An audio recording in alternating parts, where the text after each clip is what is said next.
자, 첫 번째 썰 한번 가보도록 하겠습니다.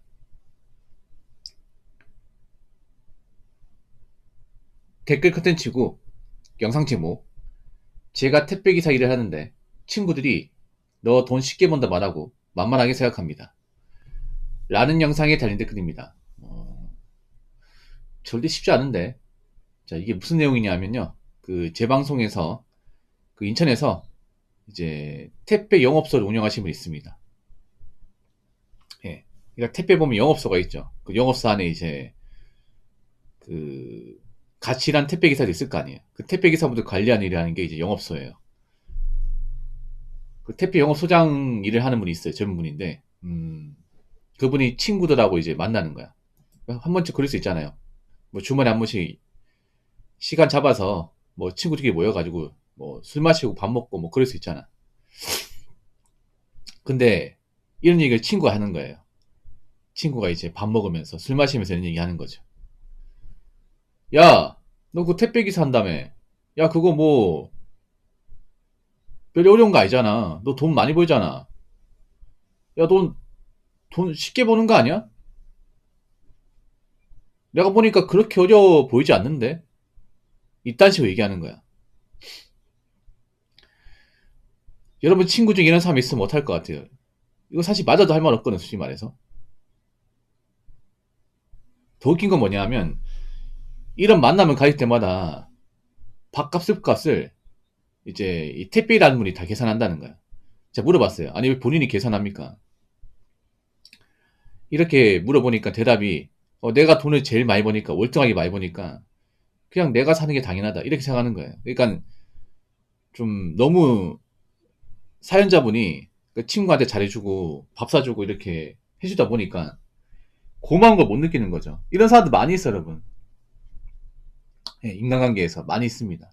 뭔가 한쪽 일방적으로 잘해주고 뭐 밥 사고 그러다 보니까 다른 사람 입장에서는 고마워하지 않는 거야. 그리고 제가 물어봤어요. 그 친구들 뭐 능력 좋냐고 하니까 능력 쥐뿔없대요.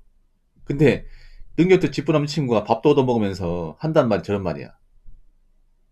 여러분 저런 사람들 친구로 볼 수 있겠습니까? 아무리 잘 모른다 하더라도 아니 남자라면 택배 일이 얼마나 힘든지 다 알 텐데 모를 수가 없을 텐데 그렇지 않습니까? 이 택배라는 게 절대 편하게 할 수 없는 일이잖아요. 물론 장소에 따라 상대적으로 널널한 곳은 있겠지. 근데 대부분의 택배 장소는 힘듭니다.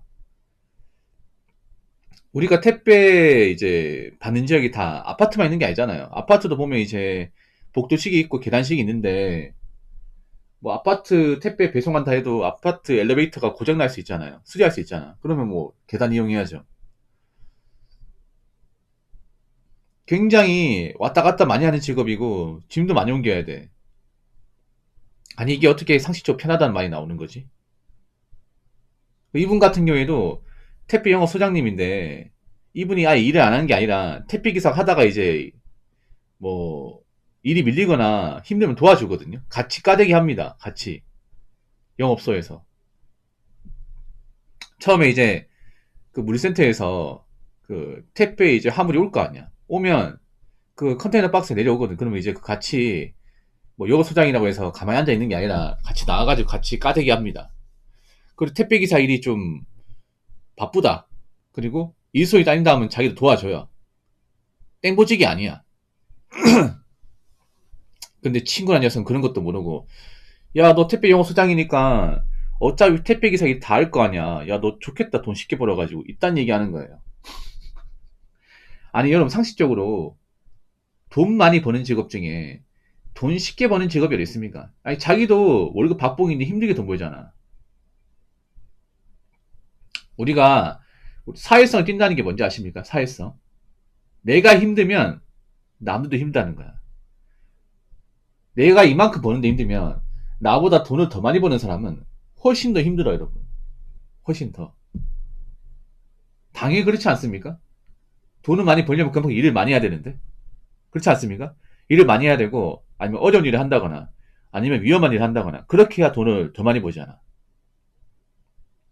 그러면 친구가 나보다 뭐 100 이상 번다는 거는 그만큼 힘들고, 이제, 위험하고, 고생하고 그런 일을 많이 한다는 건데 왜 그런 거 생각 안 하는 거지? 아무튼 남의 직업을 함부로 이제 폄하하고 함부로 까는 사람 중에 사랑굿이 아닌가 한 명도 못 봤습니다. 한 명도 못 봤어. 저는 저런 사람이 있으면 친구로 생각하지 않습니다. 예. 다시 보지 말자 해버립니다. 어차피 안 봐도 상관없거든. 생각해봐. 이분 택배 일하는데 저 친구가 도움 줄 수 있는 게 있겠냐고. 아무것도 없어 이게. 여러분 있잖아요. 아무리 친구라 해도 저런 거 넘어가면 안 돼. 저렇게 남의 직업 무시하고 함부로 하는 사람들 넘어가면 안 됩니다. 저렇게 얘기하잖아요. 이미 관계 끝난 겁니다. 저딴 게 무슨 친구야. 사회에서 만난 사람들은 직업 무시하는 사람 잘 없습니다. 사회에서. 뭐 일터에서 만났다거나 이제 어른 되고 나서 만난 사람 중에서 특정 직업을 무시하는 사람 잘 없는데 보통 어릴 때부터 한 동네에서 나고 자란 친구들이 좀 함부로 얘기해.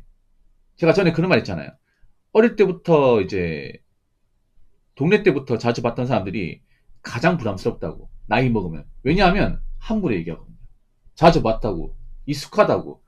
어릴 때부터 봤기 때문에 이 정도는 괜찮겠지 하면서 말을 함부로 해. 이런 경우 진짜 많아요. 저도 경험한 적이 있어.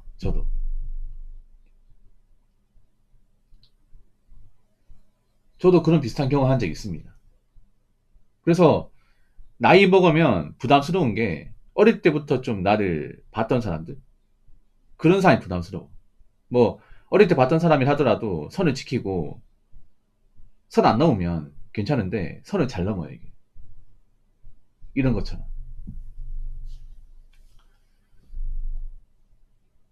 그래서 여러분 아무리 친구라도 이런 건 봐주면 안 됩니다. 한 소리 하거나 아니면 안 봐야 돼. 아니 힘들게 고생하는데 직업 무시받는다.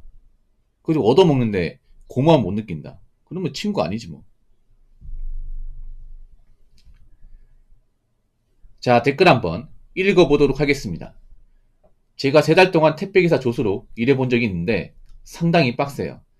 택배기사분들 괜히 돈 많이 버는 게 아닙니다. 중간에 쉬는 시간도 없고 택배 빨리 갖다 달라고 전화 오는 사람도 있고 계단도 많이 오르고 중간에 무거운 짐도 있고 차라리 택배 상하차 하는 게 더 편합니다. 라고 주어졌습니다. 택배 상하차도 엄청 힘든데 이 택배기사 조수가 뭐냐 하면 이제 택배기사 그 차 있을 거 아니에요. 그 탑차 옆에 같이 타면서 택배기사가 이제 배송하는 거 도와주는 거예요. 그런 경우 있습니다. 택배기사가 진이 너무 많아가지고 혼자서 처리 못할 때 이제 조수로 알바 구해가지고 이제 일당씩을 받아가면서 도와주는 사람도 있어. 예. 아마 그런 일을 하신 것 같아요. 3달 동안. 3달 동안 했으면 그래도 택배기사 한번 해볼까? 이 생각하지 마는데 이분은 아닌가 보네요. 예. 보통 조수로 하다가 좀 일이 맞아가지고 택배기사로 이제 넘어오는 케이스가 좀 있거든요. 보통 택배기사 할 거면 바로 기사 생활 하는 게 아니라 조수로 몇 달 해보고 적응하면 뭐 기사로 넘어오고 이런 케이스가 많거든요. 근데 이분은 그럴 생각이 없나 보네. 조수로 해도 힘드니까. 여러분도 알겠지만 택배기사분들 돈 많이 버는 건 사실입니다. 근데 돈을 쉽게 많이 버는 게 아니죠. 보통 택배기사분들이 한 500원 벌 거예요. 제 방송에도 택배기사 하신 분들이 좀 몇 분 계신데 제가 조심스레 이제 수익을 물어보니까 500에서 600 사이. 더 버는 사람도 있죠. 근데 평균적으로 봤을 때. 근데 이거보다 적게 버는 사람도 있어. 450 버는 사람도 있어. 근데 중요한 게 뭐냐면 택배기사가 생각보다 나간 돈이 많아요. 생각보다. 그러니까 택배기사분들이 실수령으로 뭐 얼마 번다 이렇게 얘기 잘 안 해요. 실수령으로. 만약에 달에 500 번다고 하잖아. 그게 500이 나한테 다 들어오는 게 아니에요. 택배기사도 은근 나가는 돈 많아. 일단 기름값 나가죠. 물론 국가에서 지원하기 때문에 뭐 공제된다고 하지만 그래도 달에 한 30만원 넘게 나갈 겁니다. 기름값 30만원. 거기다가 이제 뭐 밥값 같은 것도 나갈 테고. 그리고 택배기사는 개인 사업자이기 때문에 세금도 많이 냅니다. 세금도. 국민연금 이제 건강보험 내야 되거든요. 근데 이게 일반 직장인들보다 많이 내요. 지역가이자이기 때문에. 요거 내고, 요것도 한 30만 원 낼 거야. 보험료도 낼 테고. 그리고 택배기사분들 많이 움직일 때 신발도 많이 사야 돼요. 운동화 같은 거. 운동화 좋은 거 신어야 되거든. 왜냐하면 밑창이 빨리 떨어지기 때문에 좀 에어가 이제 빠졌다. 이제 밑창이 좀 상태가 안 좋다. 그럼 빨리 바꾸거든요. 택배기사한테 물어보니까 한 달 반에서 두 달이면 그냥 신발 한 켤 산다고 하더라고요. 네. 그런 것까지 하면 한 100만 원 깨질 거야. 80에서 100만 원 정도. 그럼 400이죠, 400. 그 유튜브 같은 거 보면 뭐 이제 빨리 일찍 마치면 뭐 5시에 끝난다, 6시에 끝난다 이렇게 얘기하지만 그분들은 좀 좋은 자리에 택배기사고 보통 한 8시까지 해야 될 겁니다. 7시, 8시. 예. 사실 워라밸이 지금 되는 직업은 아니에요, 이게. 예. 아침 일찍 가가지고 까대기 하고, 그리고 낮에는 배송하고.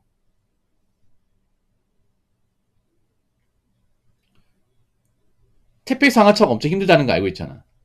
그렇지 않습니까? 택배 상하차가 엄청 힘들고, 지금도 출연한 사람이 많다는 거 알고 있잖아. 근데 그 택배 상하차보다 힘든 게 택배 기사라면 도대체 얼마나 힘들까, 이게. 예. 물론 택배 기사마다 이제 노동강도 차이는 분명히 있겠죠. 아무튼, 다시 한번 얘기하지만, 특정 직업을 무시하고, 알로 보는 사람들 중에 멀쩡한 사람 본 적이 없어요. 그런 사람은 절대 옆에 두지 마시기 바라겠습니다. 그리고 택배기사 돈 많이 벌만 합니다. 그만큼 힘든 일을 하기 때문에.